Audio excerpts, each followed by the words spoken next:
नमस्कार सभी को। आज की क्लास में हम ताम्रपाषाण कालीन संस्कृति से आगे पढ़ने का प्रयास करेंगे। हमें एक और संस्कृति दिखाई देती है, महापाषाण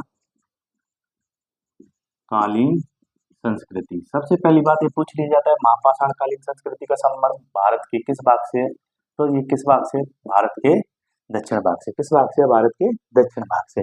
यहाँ क्या था, जो व्यक्ति को दफनाया जाता था, जो व्यक्ति को दफनाया जाता था, जैसे कि मान लीजिए व्यक्ति है ना, ये मृत है ना, ये मर चुका बेचारा व्यक्ति है ना, तो इसको बड़े बड़े पत्थरों से क्या कर दिया जाता था, इस व्यक्ति को ढक दिया जाता था बड़े बड़े पत्थरों से, है ना।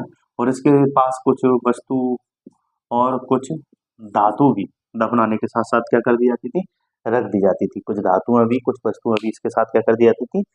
आज भी हम ऐसा ही करते हैं, आज भी दफनाने से संबंधित हम कुछ वस्तुओं को हम उसी व्यक्ति के साथ रख देते हैं जो उसकी प्रिय थी।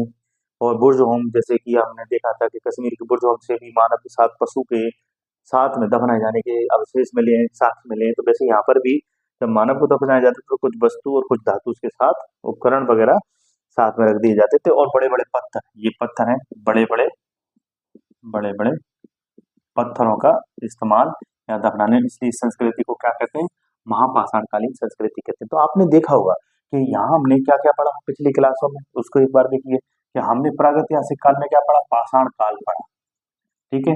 और हमने पढ़ा ताम्रपाषाण कालीन संस्कृति, पढ़ी कि नहीं। और इसके बाद ये दो पढ़, इसके बाद हमने अभी किस पर चर्चा की, महापाषाण कालीन संस्कृति पर। किस पर चर्चा की, महापाषाण कालीन संस्कृति पर। तो आप देख रहे हैं कि पाषाण काल में हमने देखा था क्या, पुरापाषाण काल और मध्य पाषाण काल और नवपाषाण काल। हमने तीन पाषाण काल को तीन भागों में विभाजित किया था। और ये पूरा भाग किससे संबंधित है, प्रागैतिहासिक काल से, क्योंकि इस समय लिपि का विकास नहीं हुआ था। बोलिए। तो यहाँ हमने दो को क्या कहा, दो को हमने क्या कहा, संस्कृति का। किसको संस्कृति का, ताम्रपाषाण काल और महापाषाण। इसको संस्कृति नहीं कहा, पुरापाषाण काल, मध्यपाषाण। ऐसा क्यों बताइए, क्योंकि यहाँ मनुष्य ने कोई भी ऐसे समाज में एक साथ रहने के लिए मानक या गुण डेवलप नहीं किए थे कि हम एक साथ रहने के लिए इन नैतिक मूल्यों पर चलेंगे या हम एक साथ रहने के लिए ये मानक अपनाएंगे।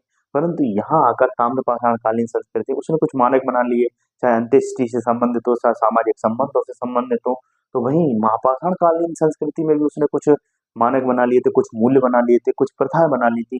इसलिए हम कहते हैं कि कुछ विकसित गुण के आधार पर जिस समाज का विकास हुआ, तो हम उसके पीछे क्या लगा देते हैं, संस्कृति लगा देते हैं। क्या लगा देते हैं, संस्कृति। और सभ्यता का मतलब है कि उसने रहन सहन के स्तर को सुधार लिया, अच्छे आवास बना लिए, अच्छे मकान बना लिए, अच्छे परिवहन के साधन बना लिए, संचार के साधन बना लिए, उसने अच्छे कपड़े बने। तो हम कहेंगे कि वो मानव संस्कृति के साथ साथ सभ्य भी हो गया, है ना। आगे हम देखेंगे हड़प्पा सभ्यता और संस्कृति की चर्चा करेंगे। तो यहाँ ताम्रपाषाण और महापाषाण को संस्कृति क्यों कहा है, क्योंकि उसने समाज में एक साथ रहते हुए कुछ गुणों का क्या कर लिया था, विकास कर लिया था। तो हमने यहाँ पर पाषाण काल, ताम्रपाषाण काल और महापाषाण कालीन संस्कृति पर चर्चा की। संस्कृति क्यों है ये भी जानने का प्रयास किया, और इसे पाषाण काल को संस्कृति क्यों ना कहा जाए, क्यों नहीं कहा गया, इस पर भी चर्चा की। अगली क्लास में मिलेंगे, तब तक के लिए जय हिंद, धन्यवाद, खुश रहिए, मुस्कुराते रहिए।